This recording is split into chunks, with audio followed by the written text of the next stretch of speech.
What up, everybody? It's the Strong Dad. I'm on the way back home from the gym. Have a leg and shoulder day.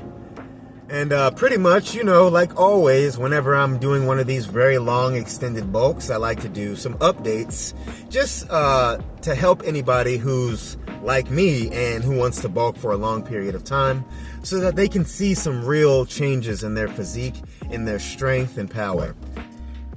I've been bulking since the beginning of last year, and I've learned some things that I want to share. That way, as you go into your next bulk, you understand why you need to be in it long term, okay? The first thing I learned is that 6 months is not enough. 6 months is not enough. Not only is doing a program for a month or two not enough, you want to be doing the same program for at least 3-4 months, but 6 months of bulking is not enough. All right, it's not enough to see the gains that you actually are.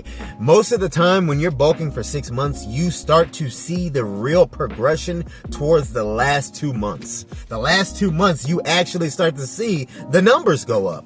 The numbers go up. Now, I think the problem is that guys, they see their body fat, they start to get dysmorphia, they look at the numbers on the scale, and that's the fucking problem. You shouldn't be looking at the numbers on the scale. Why the fuck did my phone do that? Anyway, only look at the numbers on the bar, right? On the machine. That's the only shit that matters. And how well you move it, okay? How well you move it. One thing, what I noticed was that around the 6 month mark, the lifts that I was doing, they started to get polished in a way where I could really slow down the concentric or slow down the eccentric and then explode on the concentric. I was really able to control the weight significantly better. After 6 months, moving into 7, 8, 9, I started noticing that weight that seemed like big weight to me, like, oh man, I'm about to pull this. Whoa! It just felt normal to me. Doing dumbbell rows with 120s didn't feel like I was doing dumbbell rows with 120s. It feels like I'm doing them with 70s now. You know what I'm saying? Doing 100 dumbbell inclines don't feel the same. It don't feel like I'm jumping under 100. It feel like I'm jumping under 85s now. You know what I'm saying? My RDLs, my 405 RDLs went from a 405 RDL to a motherfucking boom bop for almost 10. Shit moves faster the longer you stay in your bulk. It moves faster, which means more muscle mass. Now, yes, there is like a balance beam, right? A little more strength, not as much muscle. A little more muscle, not as much strength. I reckon if you're natural and you're not a competitor, trying to, a physique competitor, if you're natural, you want to lean more strength than size. Because one, and I said this before, you've probably heard it, you can continuously get stronger. You can get stronger till you die. As long as you're healthy, obviously. There's no cap to your strength. You're not going to cap your strength out. You're gonna, as long as you have the ability to, as long as your body is healthy enough, you're not gonna cap out your strength. Unless you become a decrepit old man. If you're a healthy old man, you're still gonna keep getting stronger. Even if the weight on the bar, even if the weight goes down 20 pounds, that 20 pounds matters not if the weight you're moving is more efficient, faster, and more explosive than when you had that 20 and you were 20 years younger. I'm just being real here, all right? So it's better to just be stronger. Your body's going to stop you from getting a certain size. It's going to be like, I don't want to get any bigger than this, all right? Your body's going to say, okay, this is good. Naturally, your body's going to be like, I'm good. I don't want any more delt, all right? But I want stronger delt. I want stronger chest. I want stronger leg. So fight for strength. Fight for strength. Because not only is strength something that's going to keep moving forward, it's going to make you healthier, okay? You're going to be healthier. This isolation bullshit so that you can get a bigger chest is cool and all, so that you can get a nicer back. I get you got your chest on the row machine pad. Nigga, this is my problem with this. It's my problem with this. Is that a motherfucker will be like, oh, There's no difference between a barbell row and a seated chest supported row. But then when that nigga goes to work and you ask him to pick up the spray machine in a 5-gallon bucket, he can't do it. All right? He can't do it. But he's super elite on the fucking row machine.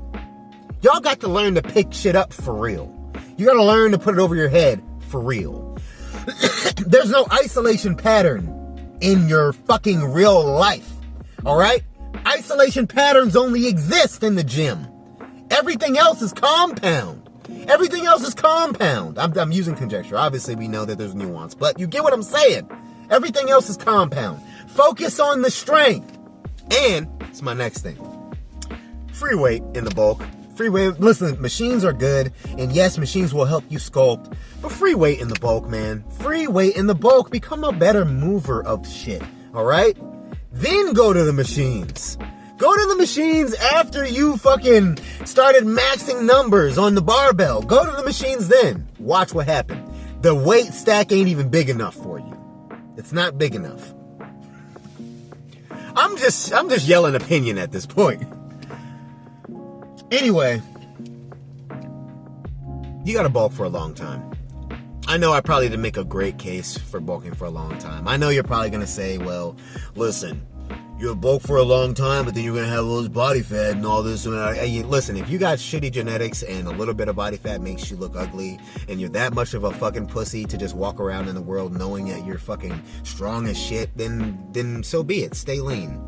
That's on you. Stay the fuck lean. I like watching dudes stay lean in the gym, moving the same weight as I continuously get stronger, then cut, look better than them, and then go back to moving more weight. But anyway, stay lean. Stay lean. I know you saw a study and it had 100 people, and the study said that of these 100 people, the surplus meant nothing. I know that you believe that those 100 people represent you. Stay lean. Stay lean. Go ahead. Stay lean. The rest of us are going to get big and strong. All right? The rest of us are going to be scary dads, and you're going to be bitch dad. All right? I'm being a little mean there. You won't be bitch dad, but you just ain't gonna be, you just gonna be a weak looking nigga, you know what I'm saying? But hey, you know what? If you can fight, then it don't matter. If you can dust me up, then it really don't matter, you know what I'm saying? At the end of the day, if a nigga, even then, if you can dust me up, nigga, I might just shoot you. I might just cut you. You feel me? So, muscle don't even mean shit. Fighting don't mean nothing. None of this shit mean. The channel's over, man. I'm canceling the channel, man. Go buy a gun. For real though, bulking long term is probably the best thing. It is. It's probably the best thing. Also, and if you've made it this far, then this is the gem for you. Your testosterone. That long-term surplus, eating healthy, eating good, eating rich, it's gonna be great for your hormone levels, man. It's going to be great for your hormone levels. A high amount of testosterone is good for you, man. It's good for you. You feel me? It's being gaining and being in deficits long term. It just shoots your testosterone in the ankle. It shoots it in the ankle, decreases it over time. And as you get older, they tell you that it decreases. But I don't believe that. I think it's all lifestyle based, which is why I think if you are eating in a surplus, if you have energy to burn and you are lifting and being healthy and doing cardio, then your testosterone will restore itself. That's what I believe. Okay. I don't think you need anything exogenous through a needle. I don't think you need that. Maybe some herbal supplement support. Shout out Apex. You know what I'm saying? Maybe a herbal supplement support for your hormones, but you don't need other shit. You just need to be in a long-term bulk. You just need to eat and lift. You know what I'm saying? Eat, lift, and run. And stretch. and stretch. Please stretch, my niggas. Stretch the body. Stretch the muscles. When the more elasticity, right? The more stretched they are, right? The better they breathe. All right? The better they breathe. More oxygen. It's good for your muscles. Allows for you to perform better. So, hopefully there was some type of takeaway. My thing is I want you to not do these mini short-term bulks. Oh, last thing. I should have put this in the beginning, but I'm going to put it at the end. I know that they tell you the best bulk is a clean bulk, but I disagree. And I also disagree with a dirty bulk. Do a dingy bulk. A dingy bulk. Throw a little bit of pizza in there every now and then. Have a cheeseburger or two every now and then. You know what I'm saying? Eat good. There's going to be days where you're burning way more calories than you think you are, and your surplus just isn't going to cut it. You know what I'm saying? Especially if you train really hard, and some days you have a better training day than others, and you're fucking wrecked. And then maybe you're like me, right? You do trade work. You got to go outside in the hot sun, walk around all day, lifting big shit, moving shit, just sweating away all them electrolytes. You're just dying outside. You got to eat more. You got to eat more. That cute little broccoli and rice with your chicken macros and beef macros and shit, it's not gonna fucking cut it. You're gonna need to eat more. You're gonna need to bump it up. Put your ass in the drive-thru and eat a quarter pounder, my nigga. You feel me? Now, if you got food discipline issues, don't do none of this. Stay with your strict clean bulk. But one thing I learned is that when you get in good shape the first time, a lot of the mental blocks that prevent you from doing these things, they crumble, okay? Like body dysmorphia. I had a lot of body dysmorphia prior to being on stage. I was like, my body fat, I hold body fat in my belly and my chest, and I was very embarrassed of it. This is...